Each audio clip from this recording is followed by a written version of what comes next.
Potential due to charge sphere. Potential due to dipole. Morning students. Today I am here with the next topic, electric potential due to charge sphere. In the last lecture we discussed the electric potential due to charged shell, but here we are talking about the sphere. Sphere means the charge is inside this sphere, and because charge is inside the sphere, this cannot be a conductor. Okay, this sphere is non-conductor or insulator, you can say.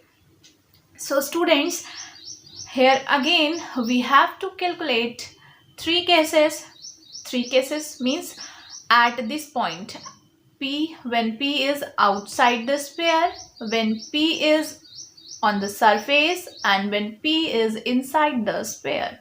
So first of all, we are going to calculate the potential at the point P when P is outside the sphere.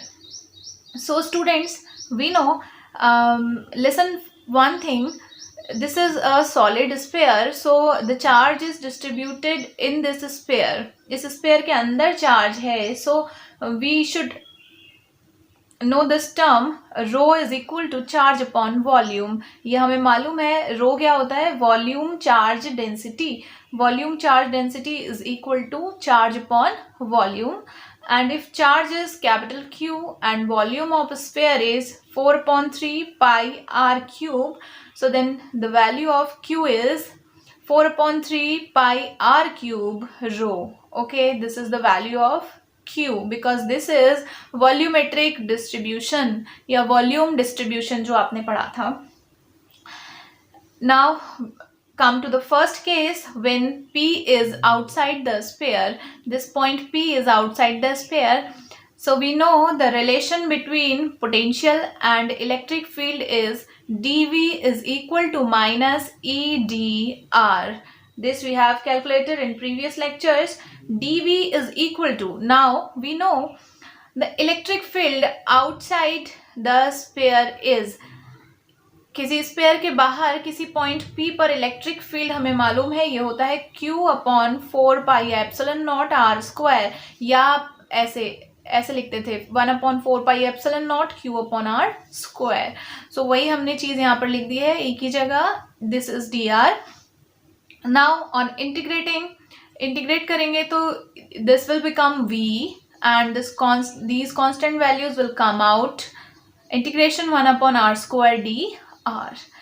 1/r square का integration आप लोगों को मालूम है, करते आ रहे हो first chapter से. This will be r raised to the power -1 upon -1. This minus and this minus becomes plus.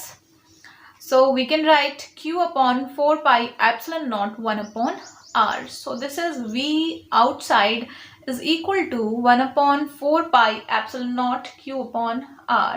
This was very simple as before, but now come to the second case. Second case is when P is on surface.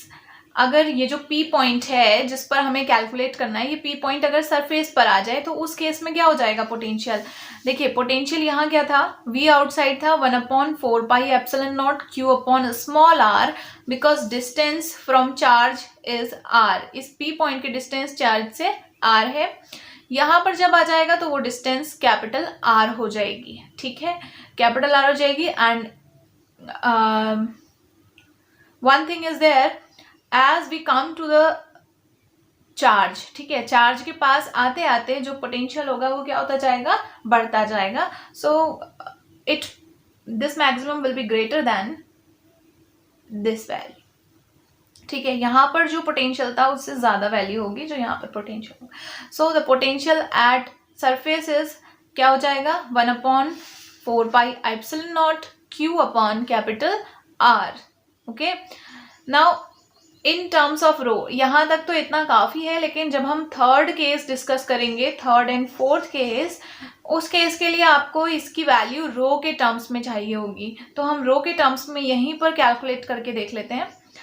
Students, we have calculated Q in terms of rho. हमने सबसे पहले यही किया था. तो Q की value हमने वहां क्या लिखी थी 4/3 pi are cube into rho. सो इस क्यू की जगह हम वही वैल्यू रख देते हैं 4/3 pi are cube into rho, ये अपॉन में आर से ये आर क्यूब कैंसिल होके आर स्क्वायर हो जाएगा, 4 पाई से 4 पाई कैंसिल आउट, तो ये क्या मिल जाएगा हमें R square rho upon 3 epsilon naught. Okay, this is V surface in terms of रो।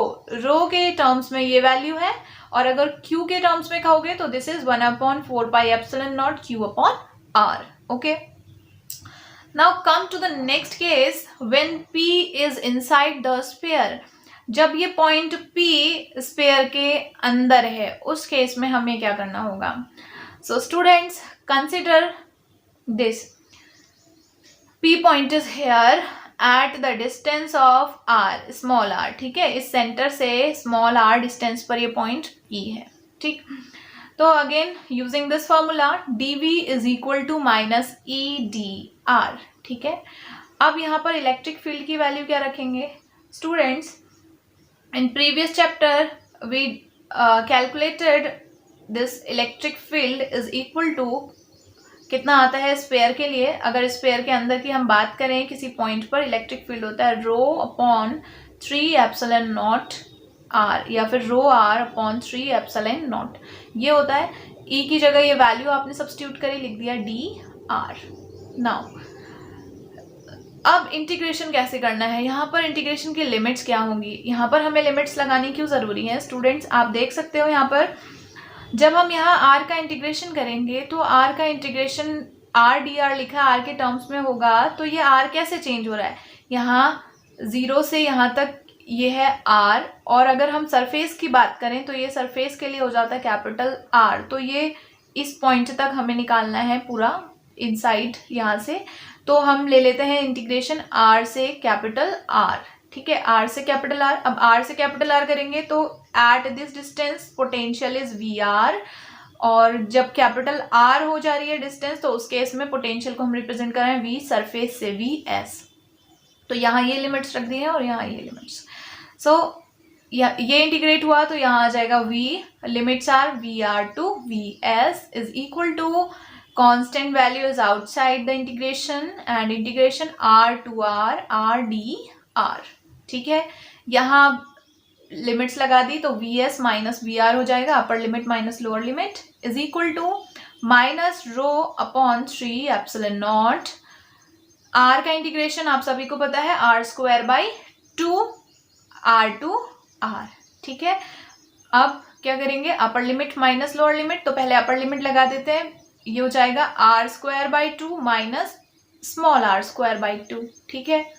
हमें कैलकुलेट क्या करना है VR मतलब इस पॉइंट पर पोटेंशियल हमें कैलकुलेट करना है, तो हमें V सरफेस की वैल्यू की जरूरत यहीं पर पड़ेगी रो के टर्म्स में। रो के टर्म्स में क्यों लिखना है, क्योंकि यहाँ हमारा रो के टर्म्स में, अगर यहाँ पर वैल्यू Q के टर्म्स में होती तो हम यहाँ पर भी Q के टर्म्स में ही वैल्यू लिख सकते थे, but this value is not in terms of Q, this is in terms of rho, that's why we are writing in terms of rho, ठीक है। यहाँ पर रो के टर्म्स में हमने लिख दिया।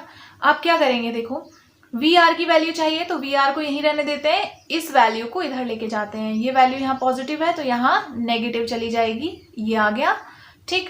अब यहाँ से अगर माइनस कॉमन ले लेते हैं, माइनस बाहर आ जाएगा तो ये भी प्लस हो जाएगा और ये भी प्लस हो जाएगा, ये भी प्लस हो जाएगा, ठीक है, क्योंकि यहाँ से माइनस आया बाहर, ये और ये प्लस हो गया, इस माइनस से माइनस कैंसिल हो गया तो सब पॉजिटिव हो गए, ठीक है।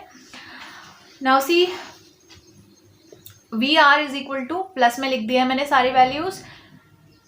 अब यहाँ से कुछ कॉमन आ रहा है, क्या कॉमन आ रहा है, रो अपॉन 3 एप्सिलॉन नॉट, ये वैल्यू कॉमन आ रही है तो ये बाहर ले लिया। यहाँ बच गया हमारा R square by 2 minus small r square by 2 plus R square, ठीक है। R square by 2 plus R square हो जाएगा 3/2 R square minus 1/2 small r square. So this is VR मतलब स्फीयर के अंदर सेंटर से R डिस्टेंस पर ये आपने कैलकुलेट कर लिया। तो यहाँ से हम वेरिफिकेशन भी कर सकते हैं। वेरिफिकेशन क्या, अगर ये स्मॉल r हमारा 0, मतलब अगर मैं सेंटर के लिए निकालूं तो सेंटर पर जो पोटेंशियल होगा आप देख सकते हो, सेंटर के लिए ये डिस्टेंस 0 हो जाएगी क्योंकि ये डिस्टेंस हम सेंटर से ले रहे थे। अब सेंटर पर ही निकालना है तो this small r will become 0। तो सेंटर पर कैसे निकालेंगे, r इज इक्वल टू 0 कर दिया है यहाँ हमने। सेंटर पर आ गया रो upon 3 epsilon not 3 upon 2 r square, ये मिल गया हमें सेंटर के लिए। ठीक है, यहाँ 3 से 3 कैंसिल हो गया तो मिला हमें रो r square upon 2 epsilon not.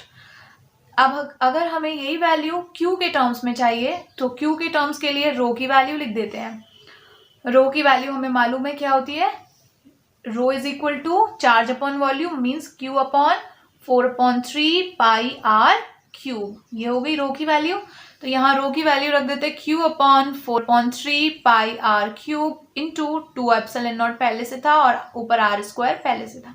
यहाँ से आर स्क्वायर से ये आर रह जाएगा, आर स्क्वायर यहाँ से चला जाएगा, only 1 r will remain here.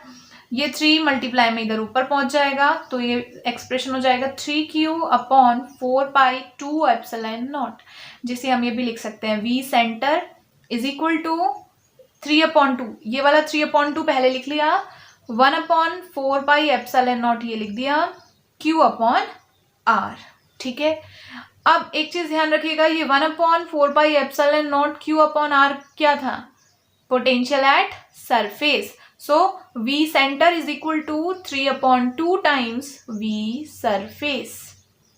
ठीक है, सो ये मिल गया आपको सेंटर पर। तो 4 केसेस हमने यहाँ पर डिस्कस किए। First case was outside the sphere, second case was on the surface, third case was inside the sphere and the last case is at the centre पर। अब ग्राफ देख लेते हैं, graph is most important part. Graph देख लेते हैं कैसे कैसे चेंज हो रहा है। देखिए सेंटर पर जो वैल्यू आ रही है वो मैक्सिमम वैल्यू आ रही है। ठीक है, सो वी सेंटर पर ये हो गया, फिर सरफेस तक ये कुछ कम हो जाता है। सरफेस पर इसकी वैल्यू आ जाती है 1/4 pi epsilon naught q upon capital r, आर ये आप देख सकते हो। और सरफेस के बाहर ये और कम हो जाता है, वो कितना था 1/4 pi epsilon naught q upon small r. So this is the graph how potential changes on coming from center to outwards. Center से बाहर की तरफ आने पर पोटेंशियल किस तरीके से वेरी करता है, ये इस ग्राफ में एक्सप्लेन्ड है। Okay, now the next topic is potential due to dipole. ठीक है, आपने electric field due to dipole पढ़ा था। Now if electric field due to dipole exist then potential must be exist there, potential भी होगा। तो वो पोटेंशियल के लिए again we have to study 2 cases, potential at axial position and potential at equatorial और transversal position. जो दूसरी position है इक्वेटोरियल और ट्रांसवर्सल दोनों कह सकते हो आप उसे। So here we are discussing potential at axial position today, transversal और equatorial position will discuss in the next lecture. So see students, this is a dipole, minus q and plus q, two charges are kept at a distance 2l from each other। ठीक है, 2l distance पर है। आप देख सकते हो ये बिल्कुल मिड पॉइंट है दोनों चार्जेस के बीच में। ये डिस्टेंस l हो गई, ये डिस्टेंस भी l हो गई, and from this mid point the point P on the axis of this dipole is at distance r। ठीक है, इस पॉइंट से r डिस्टेंस पर कोई पॉइंट P है which is at the axial position, इस डाइपोल की एक्सिस पर ही है। ठीक है, ये समझना ज़्यादा इंपॉर्टेंट है। अब देख लेते हैं इस प्लस q से इस पॉइंट P की डिस्टेंस कितनी है। ये हो जाएगी इस r में से, अगर इस l को माइनस कर दिया जाए, इस r में से इस l को माइनस कर दें तो हमारे पास ये बचेगा। सो ये आ गया आपके पास r माइनस l। सिमिलरली आपको इस चार्ज से इस पॉइंट की डिस्टेंस चाहिए तो ये हो जाएगी इस r में, अगर ये l आप ऐड कर देते हो तो यहाँ से डिस्टेंस मिल जाएगी r प्लस l। ठीक है, these distances we require to calculate potential due to these charges। In charges की वजह से इस पॉइंट पर पोटेंशियल कैलकुलेट करने के लिए हमें ये डिस्टेंसेस की जरूरत थी। ठीक है, because we know potential due to a point charge is equal to 1/4 pi epsilon naught q upon r, यही होता है। और यहाँ पर ये जो r है, ये जो डिस्टेंस है, ये r नहीं है, r माइनस एल और r प्लस एल है, इसलिए चाहिए था। सो Come to the derivation. V plus Q means potential at point P due to plus Q charge, इस चार्ज की वजह से. So ये हो जाएगा 1/4πε0 Q upon R minus L. यहाँ से यहाँ तक की डिस्टेंस R माइनस एल है. V माइनस Q क्या हो जाएगा 1/4πε0 minus Q upon minus Q से यहाँ की डिस्टेंस है R प्लस L. ओके.